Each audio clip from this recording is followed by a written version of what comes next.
This computer. Bien, ahí estamos. Bienvenidos a todos. Muy... dos personas más que quieren sumarse. Ahí está. Fanny, de... Fa- Yo te diría que te sientes así. Ahí así te veo. Claro. Ahí está. Ahí está. Vimos la semana pasada que una de las preguntas esenciales del libro es ¿qué es ser judío? ¿Qué significa? No la pregunta lógica, no es cómo alguien llega a ser judío, cuáles son las características, sino cuál es la esencia. Y vimos que hay una tensión en diferentes grupos del pueblo judío entre la esencia y la construcción de la identidad, entre Rambam y Yehuda Levi, y dijimos que el Tania toma partido por cuál de ellas, por la esencia. Parte de lo que vamos a ver hoy tiene que ver con eso, entender qué significa eso.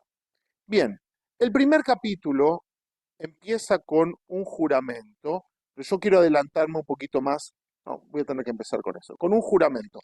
¿Alguien imprimió el texto? El juramento, me gustaría saber si se escucha lo que yo estoy diciendo, que me hagan una seña, los que están. Muy bien. Sí, Entonces empieza el libro con un juramento y dice, hemos estudiado en un texto del Talmud, antes de que el judío nazca, se lo hace jurar, exhortándole, sé justo, sé tzadik y no seas rayá, no seas malvado. Algunos dicen que esto tiene que ver con lo que hace un malaj, que es pegarle ¿dónde al niño? Acá.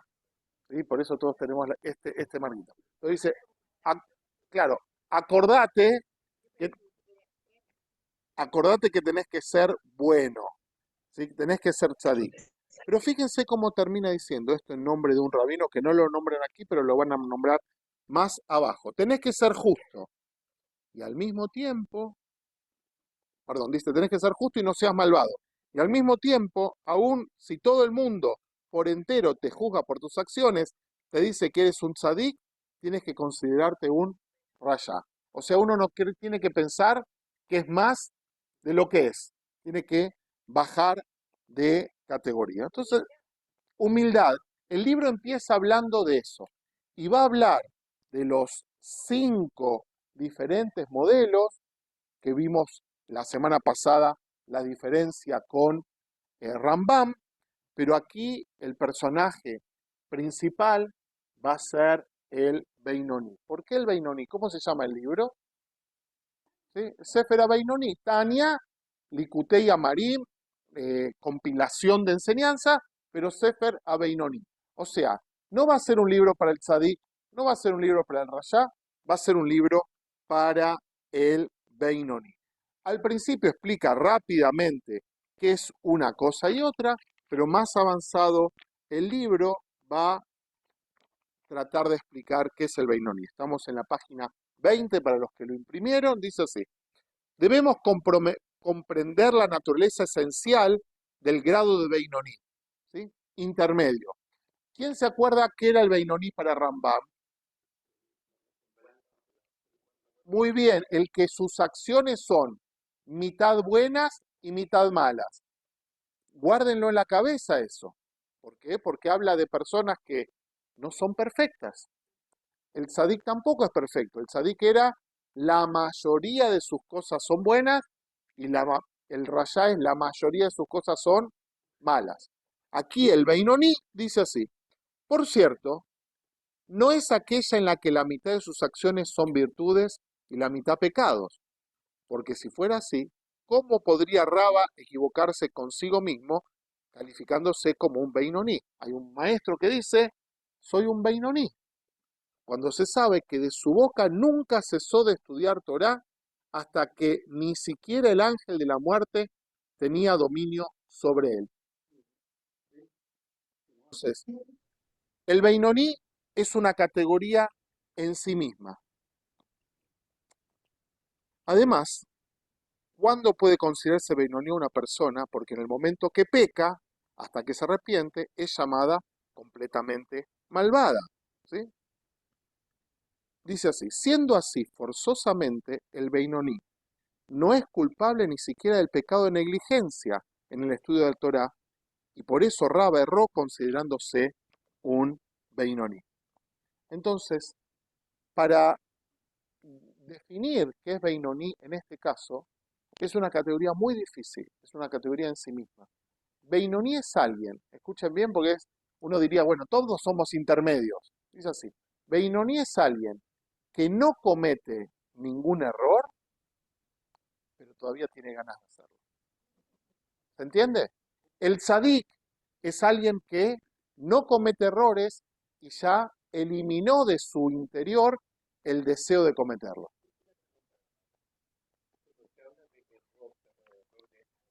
Sí, de pecado o moral o lo que sea. Deseos, egoísmo, todas las cosas negativas. ¿Sí? Entonces, el Beinoní es alguien que se porta bien, pero que todavía tiene ganas de disfrutar algo. Eh, voy a dar, no, eso lo dice Rambam, lo dice Rambam. Él se refiere a lo de Rambam y dice, no, el Beinoní es esto. Voy a dar el ejemplo máximo. Es mucho más estricto. Ser Beinoní no es fácil.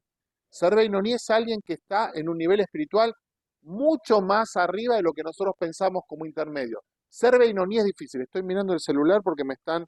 eh, ahí estás, Ben, ahí está. Ya, bienvenidos, Ben, ya estás. Ya está ahí. Ya está, ya se conectó. Entonces, Beinoní es una categoría superior. No es el intermedio, es casi para arriba. Todos los comentaristas dicen, hay que trabajar mucho para ser Beinoní. Les voy a dar un ejemplo personal. Yo hace 40 y tantos años que no como carne, ¿sí? Pero ustedes saben cuando en Argentina acá me dicen que también se termina un piso o se hace un asado, ¿sí? Bueno, bueno, no conocí ese nombre. Ah, perfecto. Yo ya no tengo deseo de comer carne. Siento el olor a carne y no tengo el deseo de comer carne. Pero mucha gente en su vida que dejó de comer carne o que dejó de fumar. ¿Sí? Hay gente que dejó de fumar. Muy bien. Es como si fueras un Beinoní extremo. ¿Sí? Es un Beinoní o tzadik. Claro, ya pasó de nivel. Esto,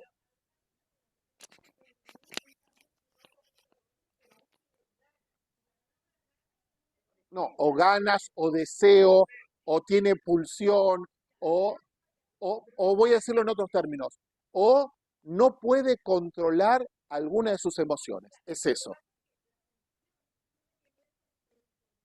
totalmente.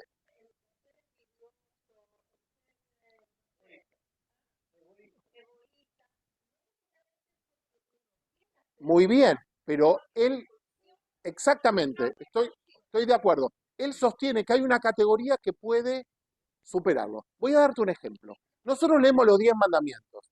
¿Qué dice el último mandamiento? No desearás. Y uno no puede controlar su deseo. Los rabinos dicen que trabajando y cumpliendo los otros 9, uno puede llegar a controlar eso. Es como, viste que la neurociencia ahora lo que dice es que nosotros podemos eh, de alguna manera controlar nuestra respuesta. Podemos hacer una pausa, ¿sí? El Beinoní es alguien que hace la pausa y ya no responde, ¿no? No da ese paso. Es un trabajo.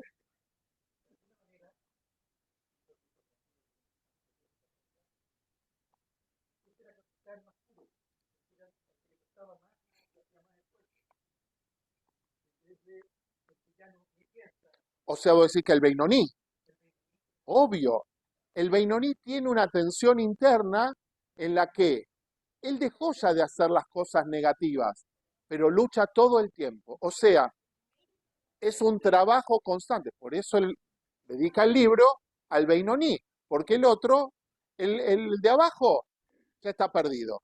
El de arriba ya está superado. Pero el Beinoní necesita guía y todo el tiempo necesita refuerzo sobre eso.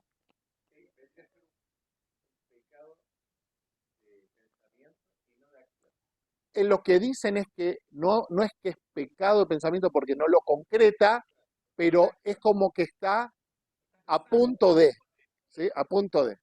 Le digo a Isca y después te escucho a vos. Me pidió antes.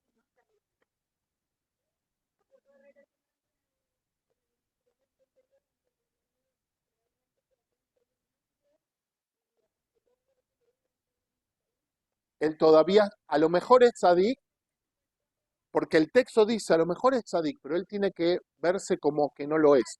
¿Por qué? Porque tiene que seguir trabajando. Porque el tzadik, en el momento que desea algo, ya bajó a la categoría de Beinoni.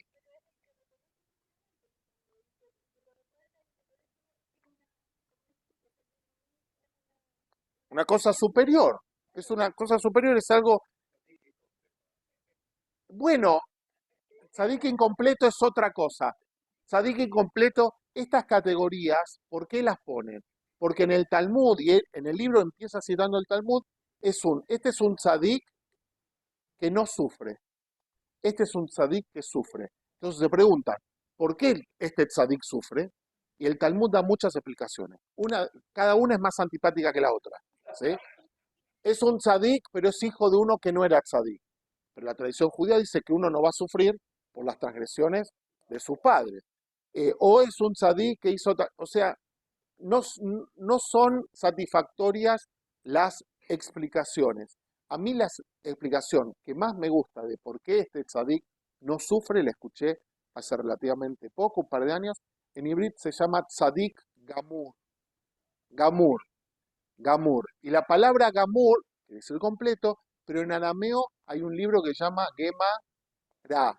Y Gemara quiere decir enseñanza. O sea, este tzadik no es que no hay sufrimiento en su vida, no es que le va bien siempre, sino es que atraviesa su vida con las fracturas internas que tiene. ¿Sí? Es muy fuerte, es muy profundo. Porque, ¿qué quiere decir? No es que no tiene pérdida, no es que siempre es exitoso, no es que todo lo, sino él atraviesa con la oscuridad que todos tenemos en nuestra alma.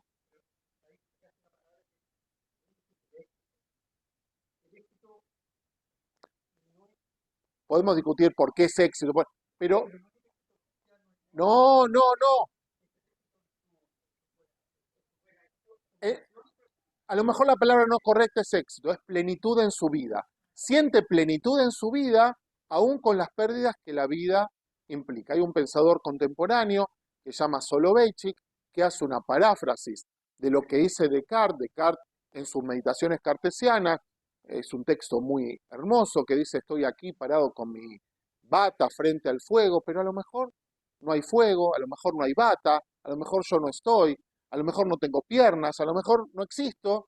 Lo único que sé que es, como pienso, hay algo que existe. Eso es lo que quiere decir pienso, luego existo. Eso mismo. Lo que dice Soloveitchik, muy fuerte, Poshoa, dice, sufro, por lo tanto estoy vivo. Es terrible, pero es parte de la existencia. Salimos del vientre de nuestra madre, la luz nos encandila.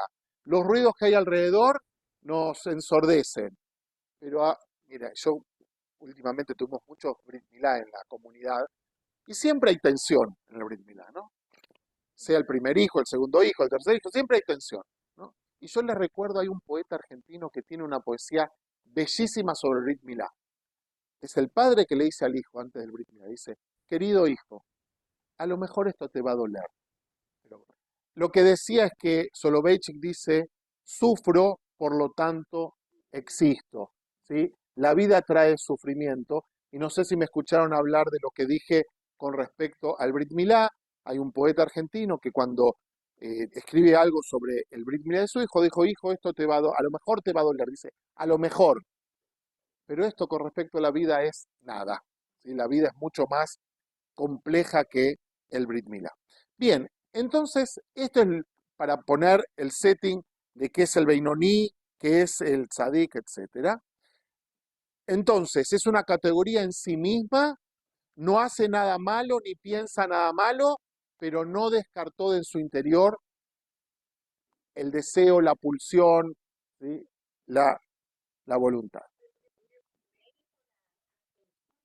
Absolutamente, el Beinoní es un ídolo, no es un ídolo en el sentido, por supuesto, y todo el tiempo se va a hablar de esa lucha.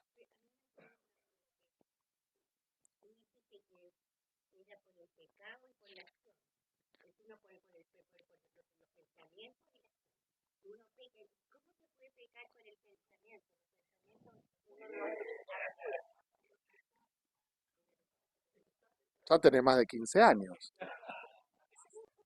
Por eso, por eso. Quiero compartir algunos conceptos antes de ir al texto.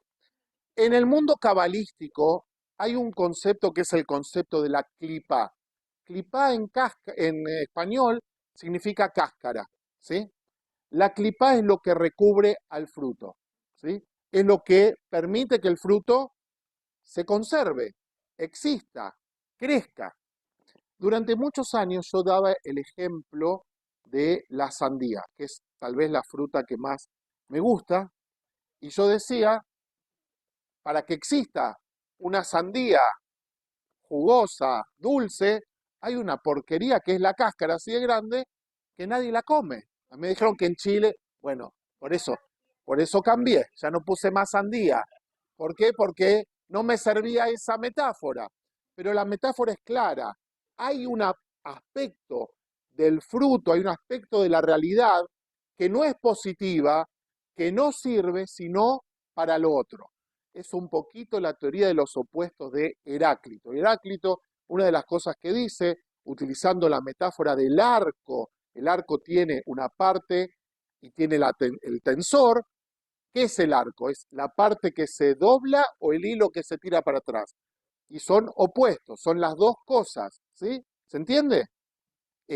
Entonces, la clipá y el fruto son parte de una unidad. Ahora bien, esta clipá puede ser gruesa, que no deja pasar la luz, o puede ser translúcida.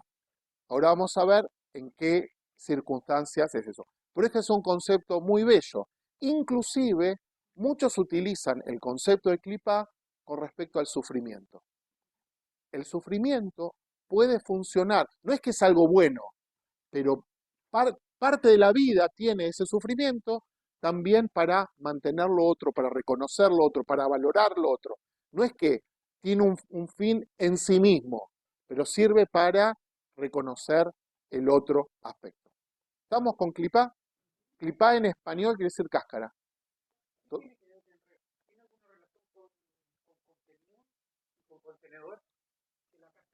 No, porque lo que dice también es que en la clipá hay partes luminosas, eso es una cosa interesante, lo va a decir con respecto a uno de los temas más complicados. Eh, Contenido y contenedor no está en esta categoría, pero hay un aspecto que también es así, pero no lo pone en esa categoría. ¿Sí? Clipá está más bien para decir que por un lado protege, aunque no tiene un valor positivo en sí mismo. Por eso yo usaba una metáfora que a mí me servía mucho, que era la de la sandía, pero que aquí me pincharon el globito, bueno, sirve esa. Me dijeron que hay dulce de escabeche, sí. Entonces, la naranja, no, la naranja hacen eh, naranjitas con chocolates. No, no. Mermelada, Bien, mermelada. Esther. Sí.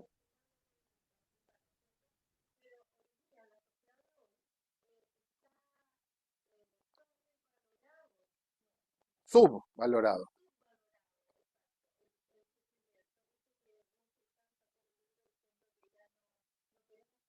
claro. La psicología positiva es muy influenciada por el pensamiento judío y está bien, pero no quiere decir que no exista lo otro.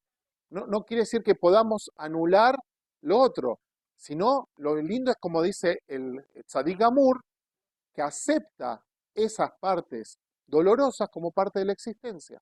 Lo que dijimos del Gamur. La sociedad contemporánea lo que trata de hacer es anular el sufrimiento.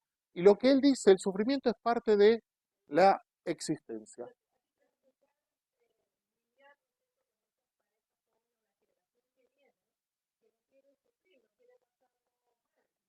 Nadie quiere pasarlo mal, pero es ¿Ale? inevitable. Steffi, Según es una pregunta, una duda que me asalta, según el concepto místico, la clipada se define, o sea, no es que se defina, pero se ve como desde otro punto de vista, como algo que te está tapando, nublando, ¿cierto? Eso que está dentro, que es lo que tiene que de alguna manera emerger, ¿cierto? Como toda esa luz que tiene que estar adentro. Sería como equiparar de alguna manera ese concepto que tú dices a decir quizás tapar esa luz con algo, como con alguna oscuridad y lo que contrarrestar pasa esas es que dos la cosas, clipá puede no ser, sé si se vamos a ver más entiende. adelante, clipá noga o clipá de impureza. Y ahí está uno de los textos más difíciles y más controversiales de el Tanya. ¿Sí? Puede ser una clipá translúcida que deje atravesar la luz, que sea finita. ¿Sí? El huevo, muy bien, la uva. Bien, otro concepto que aparece aquí es el concepto de los 4 pasos de la creación. Estos 4 pasos de la creación van desde lo más alto hasta lo más bajo y se equipara en el mundo contemporáneo a lo siguiente. ¿Vieron cuando hay alguien que es arquitecto aquí? Ahí está, David. Bien, el arquitecto todavía no sabe qué quiere crear, pero dice, quiero hacer algo. ¿Sí? Después dice, ¿sabes qué? Voy a hacer un parque. Después dice, voy a hacer el plano del parque. Y por último, construye el parque. Entonces, la tradición dice que la creación va desde el Ein Sof, desde lo infinito e incomprensible, que tuvo el deseo de hacer algo. Los cabalistas dicen tuvo el deseo de dar, pero como no tenía a quién dar, tuvo que retirarse, hacer el Negribel. Tzimtzum para dar a otro. ¿Sí? Primero no había nadie. Entonces, primero es el de la emanación, hacer, quiero hacer algo. ¿Sí? Después, pensar en qué cosa concreta. Después hacerlo, perdón, después planearlo, el mapa, el, el plano, y después construirlo. Hay otro dibujo que a mí me gusta más. ¿Qué parece esto? La insomnio es como la Este dibujo, ¿qué intención. parece? Es el nombre de Dios, El sí. ¿Pero qué parece? a ver, Obviamente, ¿quién dijo nombre? Es un hombre, claro. La Yud, la un Hei, la Bab hombre, y la un Hei hombre. es como si fuera un hombre. Las piernas, el tronco, los brazos y la cabeza. Este es el nombre inefable de Dios. Y lo que dicen es que este puntito, la Yud, que al final es un puntito, es como el Ein Sof que quiere crear y crea, y la forma de la Hei es algo muy bello. La forma de la Hei es como si fuera una mano. ¿Sí? ¿Por qué necesita la Hei una forma de mano? Porque necesita recibir eso. La Bab en hebreo, ¿cómo que funciona? Los que saben hebreo. ¿Para qué se usa la Bab? Como letra, Y, como letra I. hoy, I. En y, general la letra Bab es I. Shaul, y. B, tal. ¿Sí? La letra se llama la Bab que conecta. Entonces, por ahora esto es lo celestial, esto conecta con la tierra y al final necesita también recibir. La Hey, si la das vuelta, dicen que es como una mano. Este concepto no lo vamos a ver nosotros en profundidad, pero también, perdón, también, alguno trabaja. Este proceso es el proceso de la creación y aparece nombrado en algunos de los capítulos. Estas son las sefirot, las primeras 3 son las intelectivas, entonces estas hay diferentes formas del árbol sefirótico, ¿eh? No hay una sola. Esta tiene estas 3 sefirot que son las superiores, que son Jochma, Binah y Dat, que quiere decir Chabad, que son 3 formas de la comprensión. Ahí dice sabiduría, conocimiento y comprensión. O sea, Binah es la facultad de procesar el conocimiento. No es conocimiento en sí mismo, sino la capacidad de procesar esa información para que sea útil. Eso también va a aparecer. No está aquí, pero posiblemente se pueda poner, algunos dicen que es lo que está más allá, Bien, yo quiero que veamos algo sumamente importante en este libro y en todos los libros del misticismo y en los libros eh, del Hasidut, que trata de explicar qué es el alma y las partes del alma. Esto después se los van a mandar, ni pierdan tiempo. Entonces, las tres partes del alma son Nefesh, Ruach y Neshama, de lo más bajo a lo más alto. Hay algunos que agregan una o dos porciones más. Nefesh, Ruach y Neshama. La metáfora es la metáfora del cochero. ¿Sí? Yo les estoy haciendo una trampa muy grande porque les voy a mostrar después de dónde sale esto. Entonces, ¿qué es el Nefesh? Los instintos, es el caballo descarriado, el caballo que quiere, ¿eh? Desbocado, quiere ir hacia cualquier lado, ve algo y corre detrás de ello, ¿sí? Como si fueran los instintos, la fuerza que nos mueve. Después, el segundo, el Ruach, es el cochero, ¿sí? El que maneja, el que puede con los latigazos manejar los caballos, equilibrarlos, imprime dirección y fuerza a los caballos. Son las emociones, estos son los instintos. Esa es la diferencia, Esther, con lo que decíamos antes. El instinto, ¿sí? A un perro que cuando alguien lo molesta, muerde, no se lo puede poner preso. ¿Por qué? Porque no tenía posibilidad de elección.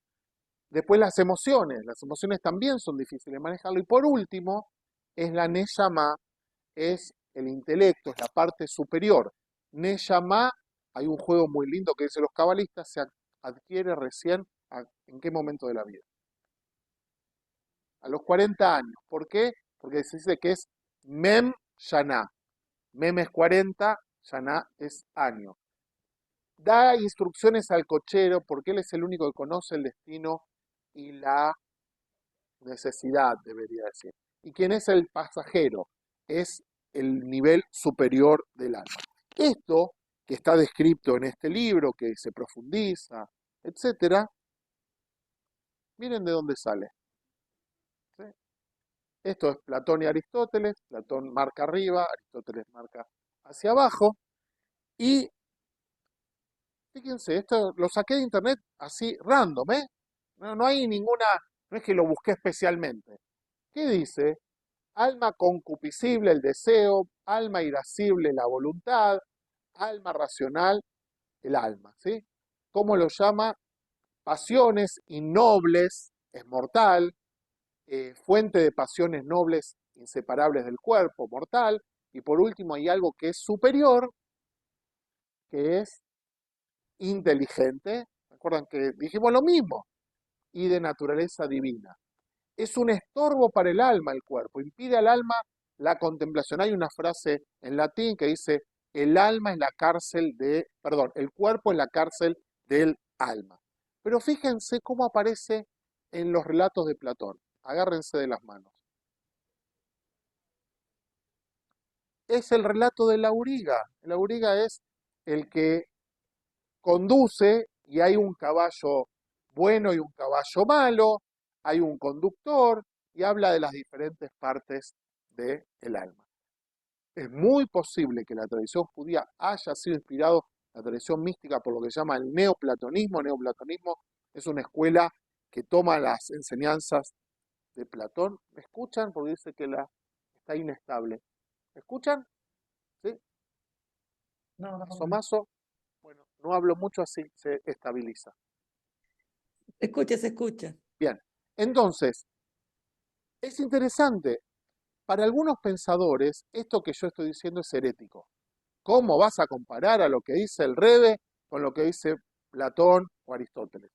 Otros van a decir, la sabiduría que dio Dios fue captada por otras personas. Nosotros vimos a Maimónides, que lo nombra Aristóteles como su maestro. ¿Sí? No tiene problema, no tiene prurito decir que él aprende de otros. Esto es la Aristóteles también, vegetativa, animada, irracional. La tradición judía también trabaja con estos conceptos.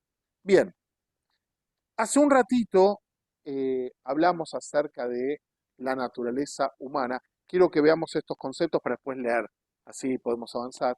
¿Qué es la naturaleza? ¿Qué es la chispa divina? ¿Qué es el Idisheneyume que nosotros decimos? o qué es la chispa divina que hay en cada uno de nosotros, para este autor es algo que compartimos con el Creador. Y quiero ponerlo en estos términos que son más metafóricos, pero lo van a entender.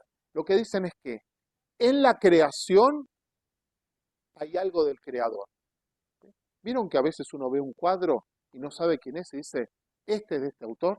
O ve un edificio y dice, este es de este autor. O ve una música y dice, este es de este autor. O sea, hay algo del Creador que queda en la creación. Pero acá lo que dice la tradición mística es que nosotros tenemos un poquitito de Dios en nosotros. ¿Sí? Es una jugada fuerte, ¿no? Es una jugada osada. El aspecto del creador queda en su creación. Y esto es algo a explorar y profundizar. Lo último que voy a revisar de conceptos para poder leer. Si uno ve este dibujo, ¿sí? Más o menos se entiende qué está haciendo cada uno, o a qué se dedica cada uno, o qué estatus tiene cada uno, ¿sí? Un ejecutivo, alguien que va al trabajo, alguien que no tiene obligaciones, porque al final la vestimenta cumple una función en nuestra vida. ¿Qué funciones cumple la vestimenta? ¿Qué les parece? Muy bien. Una, proteger. ¿Qué más? Muy bien, es un lenguaje, me gustó mucho. La vestimenta es un lenguaje. Nosotros cuando nos vestimos estamos comunicando algo. No nos y eso a algunas personas le cuesta. No nos vestimos de la misma manera cuando vamos al club que cuando vamos a la ópera. Digo la ópera, no digo la sinagoga porque la sinagoga es lo mismo que el club, pero es otra cosa. ¿Sí? No, no debería, no debería. Lo mismo es cuando uno entra en diferentes ámbitos, debería aprender a jugar el lenguaje de la comunicación. A veces lo logra, a veces no. ¿Qué más? Entonces dijimos, muy bien, protección, lenguaje, comunicación. También es la cáscara, Ale. Es Muy la bien, cáscara. puede ser una cáscara, puede ser una cáscara. Como cuando uno hace esa metáfora con la Torá, con la vestimenta de la Torá, Muy ¿cierto? bien, es algo que es externo para cuidarlo de adentro, ¿sí? No es clipa, es otra palabra, pero está por ahí. En la tradición mística, la Torá es solamente los vestimentas de la Torá. Uno tiene que profundizar y descubrir otras cosas que están más allá de la Torá, ¿ok? ¿Quién, ¿Cuál es la primera vez que aparece el concepto de ropa en la Torá? Muy bien, Adán. ¿Qué ropas tuvieron? Una hoja, Tuvieron dos una tipos, hoja de no, paja. eso en la Torá no lo dice, eso lo dice el Midrash, está bien, lo que dice el Midrash es que nosotros cuando termina Shabbat miramos nuestras uñas, porque dicen que en el Edén estábamos todos escamados, y lo único que nos quedó, ¿quién no quiere recordar una época ideal? ¿Sí? Entonces, termina Shabbat, miramos las uñas recordando ese momento paradisíaco, ese momento edénico, para decirlo en términos correctos. Pero eso no lo dice la Torá. La Torá habla de dos ropas que tuvo Adán concretas. ¿Cuáles son? Muy bien. La primera, las hojas comieron, se dieron cuenta que estaban duros y se taparon. Y Dios le dice, ¿quién te enseñó que estabas desnudo? ¿Acaso comiste el árbol que te prohíbe? Y después dice, ¿quién le hizo ropa a Adán? Dios. ¿Qué ropa le hizo? Piel. Muy bien. ¿Cómo se dice piel en hebreo? Or. Or, ¿A qué suena? or. Luz. Muy bien. Los místicos dicen que en realidad lo protegió con luz. Si ustedes vieron la película Noé, Yo la pegado. última Sí, que se puede. hicieron, hay una escena increíble en esa película en la que Noé usa los tefilín de Adán, si no me equivoco. Y los tefilín son una cuerda de piel de serpiente iluminada. Fíjense cómo mezcló. La película es de Aronofsky, que hizo varias películas, Pi, El Cisne Negro, si no me equivoco de él, y Noé, la escena se pone los tefilín, creo que dice de Adán, si no me equivoco. Em, En Ibrit dice que Dios los revistió de Kutonet Or, de ropas de cuero, pero los místicos se escribe con letras distintas, ¿eh? No piensa que me estoy equivocando en la... Uno es Or con Aleph y otro es Or con Ain, pero los comentaristas dicen que con eso. Entonces, estas son las primeras ropas, por eso yo no quería mostrar el dibujo. Kutonet Or, ¿sí? Bien, protección, lo dijeron. Identidad, ocultar algo y también mostrar algo. ¿Sí? Cuando nos vestimos, también estamos mostrando algo. Ok. Mostrando cosas también. Pero las vestimentas pueden ser falsas o pueden ser auténticas. A mí me gustaría compartir con ustedes un hermoso concepto que aparece en este libro.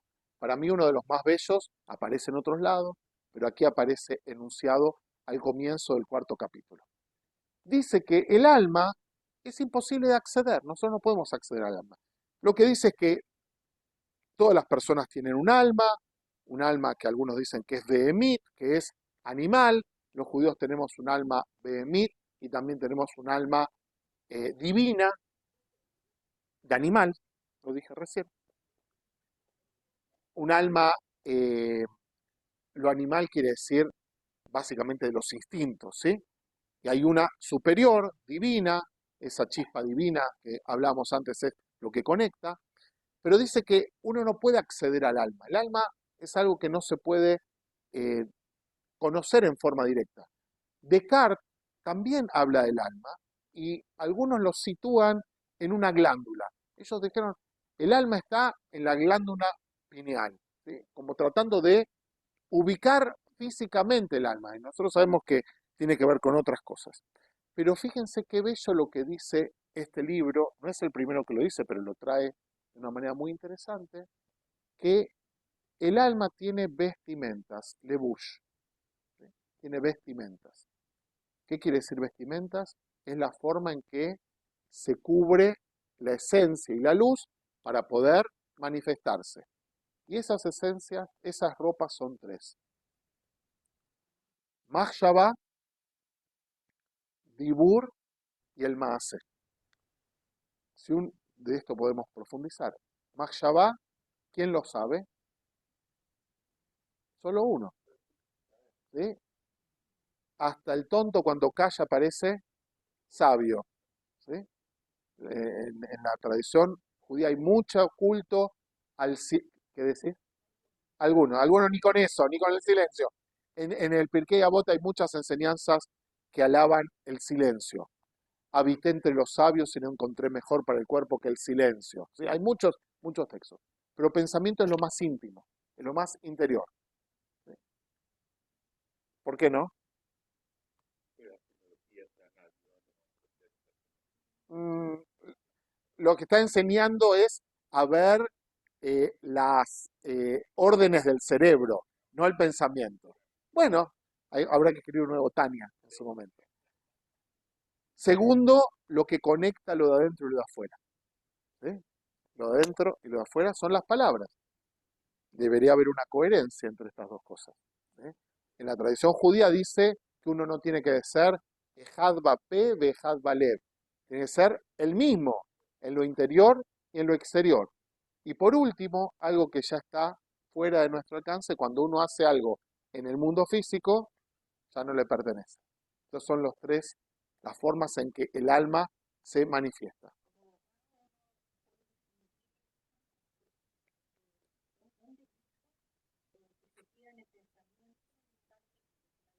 Muy bien. No, no puede ser delito todavía. En la religión, como dijimos antes, sí. El, el problema de los pensamientos que no son eh, corregidos o controlados es que puede pasar a la acción, en definitiva. ¿No? Si alguien dice interiormente, a este lo odio, a este lo odio, a este lo odio, va a llegar un momento que, bien, quiero compartir dos Ale, conceptos más. Sí, Ale, perdón, pero ya con es respecto a palabra. eso de las, Ya está a afuera. eso de las, Ya está afuera. Steffi, con respecto a eso que dijiste de las tres manifestaciones, digamos, el pensamiento, la palabra y las acciones, cuando uno dice, ¿cierto?, que las acciones ya son algo que no te pertenece porque está como en el mundo físico, se me imaginó de que de pronto ese tzadik, de Real One Tzadik que llega a ser, va a ser aquel que puede coordinar esas tres cosas y llegar finalmente a lo ¿está bien? al completo. Está bien, está bien. El tzadik siempre se va a comportar en coherencia en todas estas cosas. No va a haber disonancia. Bueno, nosotros, perdón, se me adelantó. Nosotros ya comprendemos que la palabra es acción. En nuestro mundo la palabra es acción, ¿sí? La palabra interpersonal o la palabra comunicada, ¿sí? Porque por eso es tan importante el cuidado de la palabra, porque si es una amenaza, es una acción violenta, o sea, tiene otra naturaleza.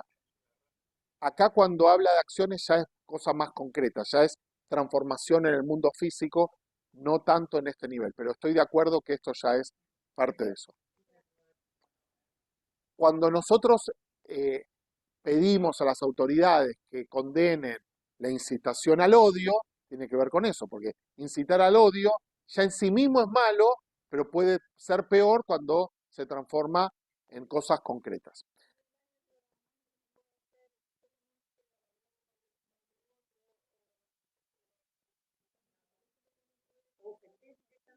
Ahora se está tomando muy en cuenta no solo el abuso físico, sino también abuso de palabra, abuso psicológico. Hay dos conceptos más antes de leerlo, en definitiva son algunas de las joyas que tiene este libro, pero quiero alcanzar a contar lo negativo.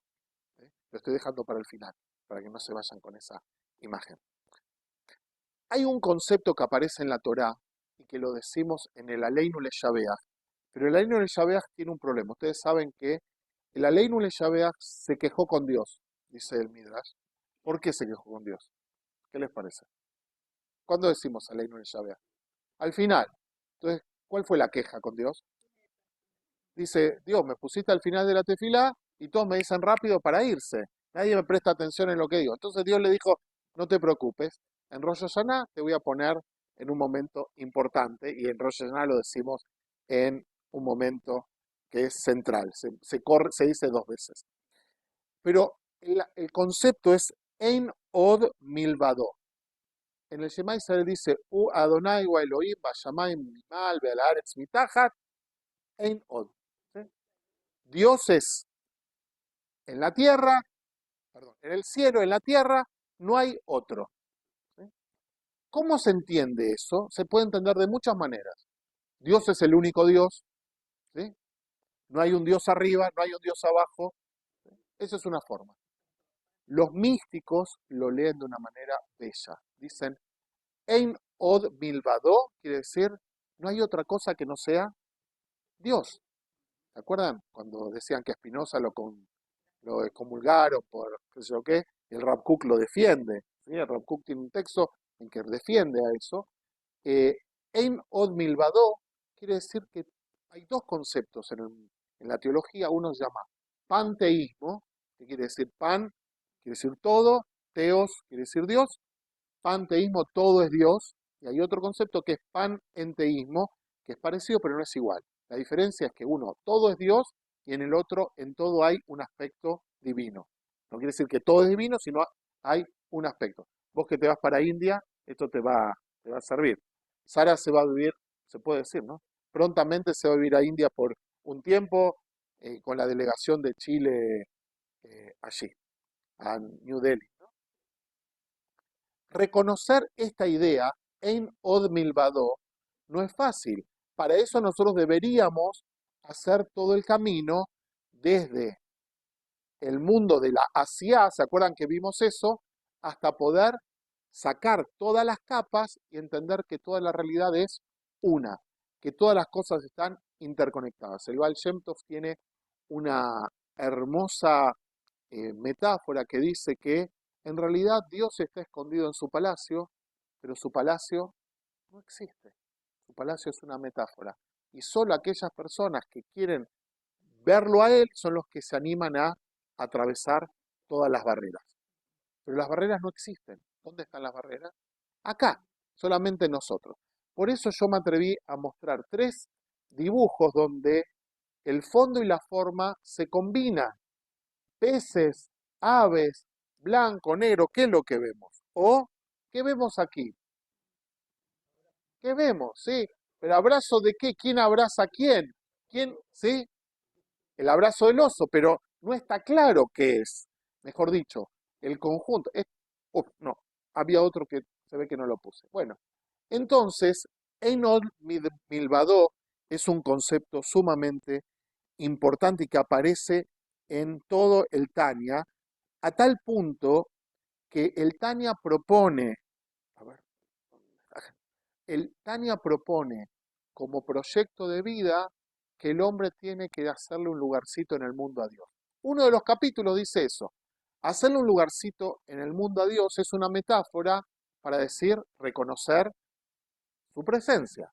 No es que hay que dejarle un lugar en el mundo, ¿sí? Hay que hacer lugar en nuestra realidad cotidiana.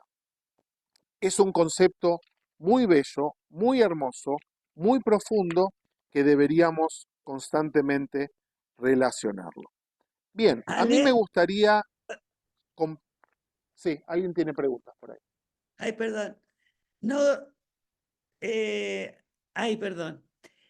De habladora nomás, que es como un Simsum back, o sea, como que uno le devuelve a Dios a ver si ha hecho el Simsum por nosotros, nosotros lo hacemos Lindo, por él también. Andrea, muy lindo. Él hizo Tzimtzum para dejar lugar y nosotros tenemos que hacer Tzimtzum para que él habite. Esto de Tzimtzum de él y nuestros también es como la metáfora del abrazo este. ¿Quién abraza a quién? ¿Quién está con quién? Ups, eso porque lo fui metiendo al revés. Ahí está. ¿Cuál es el verdadero dibujo? Son los dos, es como el concepto doble. ¿Quién está abrazando a quién o quién está acariciando a quién? Si es la oscuridad que aprieta la luz o es la luz que se está haciendo lugar en la oscuridad. ¿Sí? Ese es el concepto. El texto difícil, y estamos bastante bien en horario, uno de los textos difíciles que aparece aquí tiene que ver con lo que empezamos la clase, diciendo si el judaísmo es esencia o si es una construcción social. Lo que dice el Tania, y es un texto difícil de entender, o mejor dicho, es fácil de entender, pero difícil de aceptar, es que dice así, es casi al final del capítulo 1, dice así, porque en el caso del judío, esta alma de clipá deriva de la clipá denominada noga, que también contiene esta clipá en el árbol esotérico del conocimiento que está compuesto por el bien y el mal. O sea, la el alma del judío viene de un lugar determinado. Lo difícil es lo que viene ahora. Las almas de las naciones del mundo, sin embargo, emanan de las clipot impuras. Impuras. ¿Sí? Las almas de los que no son judíos vienen de los lugares impuros. Es duro, es difícil de procesar. Yo me dediqué a buscar lo que dice Steinsaltz. ¿Sí? Yo les mostré el libro de Steinsaltz para... y este tema es un tema que claramente es antipático, que cuando uno lo saca en una discusión con alguien de Chabad, trata de aminorarlo. Yo conozco una persona muy cercana a mí, que fue alumno mío de Talmud Torah, que es de Bar Mitzvah o post Bar Mitzvah, se metió mucho en el mundo de Chabad, pero mucho, mucho, mucho, mucho, mucho, se hizo rabino de Chabad, y cuando hubo una disputa en Buenos Aires sobre este tema, él ya estaba fuera de Chabad e hizo escribir algo donde señalaba este punto. ¿Sí? y alguien de Jabat que él conocía antes lo llamó por teléfono, dijo, pero si vos sabés que es verdad que está escrito, pero la Torá Shebe'al Peh es otra. Por eso yo quería contar la diferencia de la Torá Shebe'al Peh. Lo que eso es posible que sea así, pero también quiere decir que alguno puede tomarlo en forma más literal. El Claudio me asiente porque tuvimos una conversación hace un tiempo sobre esto, no sobre el punto este. Lo que dice, lo que trata de decir Steinsaltz es que en el texto este, lo dice en el libro que yo mostré, ¿sí? En el libro este no está puesto el concepto de la clipá de la impureza para hablar en contra de los no judíos, sino para reforzar los judíos. O sea, es un concepto extraño como lo funciona, pero claramente él, como es una persona moderna, como es una persona que vive en un mundo amplio, necesita responder. No es el único. Otros maestros de Chabad también tratan de explicarlo de una manera más friendly, ¿sí? Por ejemplo, yo insinué antes que en la clipá de Noga, lo mismo que en la otra clipá, hay luz, también hay luz. Y la misión de aquel que es nacido en la clipá de Noga tendría que rescatar los aspectos de luces que hay en ese lugar. José.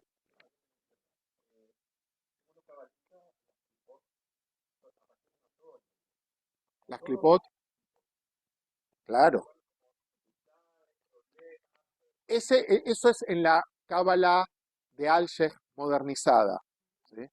Toda esta historia viene del Ari Kadosh, que dice que el mundo no, cuando fue a crearse, se destruyó, y en la clipá quedó en inglés hay una palabra muy buena para clipá, que no me la acuerdo en este momento, pero nosotros lo usamos como cáscara, pero que en esa cáscara también quedó adherida algo de la esencia de la primigenia de la creación.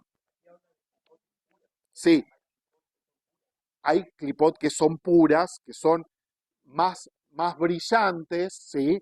Y clipot de menor categoría. Por eso es lo difícil, como termina el capítulo. Si uno lee cómo termina el capítulo, fíjense, este es el capítulo 2, así termina el capítulo 1. Las almas de las naciones del mundo, sin embargo, emanan de las clipot impuras, ¿sí? Marcando una, marcando una, marcando una distinción. Yo dije que esta era la tendencia de lo esencialista. ¿Qué dicen? Mejor que no. Bien. Pero A Ale, pesar una de que aquí pregunta, dice Ale, que no tiene, en el texto original, no tienen nada productivo, los comentaristas dicen, inclusive en las otras clipot, hay algunos aspectos luminosos que hay que rescatar. La pregunta es otra, es ¿dónde se para uno con esto? Porque uno podría decir, este libro no lo leo, No, te ¿no? fuiste. ¿Volví? No se escucha nada. No, es como perder así El hilo. te va a quedar grabado, va a haber que verlo de nuevo. No, Yo yo creo no, que va a no quedar bien grabado. Ahí va a volver, no he ahí va a entendido volver. No nada hablen, no yo. hablen, no hablen en Está Filipinas para que una vuelva. pena. ¿Ya se escuchó? Tarde. Chao.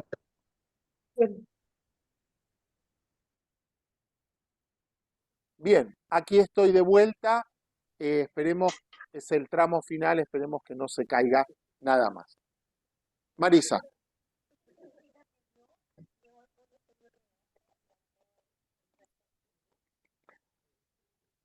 el texto literal dice algo muy parecido a lo que vos decís. Los comentaristas tratan de decir que no, que también en los otros lugares hay luminosidad. Pero la luz, mirá, eh, nosotros podemos tomarlo en broma, pero por ejemplo, Rabbi Nachman tiene un concepto basado en un texto de la Torá que se llama Aster Panim. Aster Panim quiere decir ocultaré mi rostro. Cuando en la Torá Dios se enoja, dice ocultaré mi rostro. Y muchos dicen que de ahí viene el sufrimiento, ¿no? Rabbi Nachman dice, Beafilu beastara shebeto hastara, aún en el ocultamiento del peor ocultamiento, hay que encontrar la presencia divina. O sea, no es solamente para los no judíos, también los judíos podemos vivir en el ocultamiento. Es otra escuela, la escuela de Rabbi Nachman no es esta, pero el concepto del ocultamiento, el concepto de la oscuridad, el concepto que de la oscuridad hay que emerger y que inclusive en lo más oscuro de lo más oscuro podés encontrar una chispa divina, existe en la tradición judía. Marisa y Esther. Y después Joyce. Yo- Obvio, obvio. ¿Cómo se llama eso? Or Lagoim. La misión del pueblo judío es traer luz. El Rav Kook, que ya lo cité, dice que la vuelta a la soberanía, que quiere decir la vuelta a la historia, como dije hace unos días, es traer luz al mundo, inclusive con toda la oscuridad que tenemos en este momento. Quiero Esther, Joyce y Pamela, ¿sí? Después quiero completar con el último concepto de Jabat, que es bello, para terminar con algo muy positivo, muy positivo, muy positivo.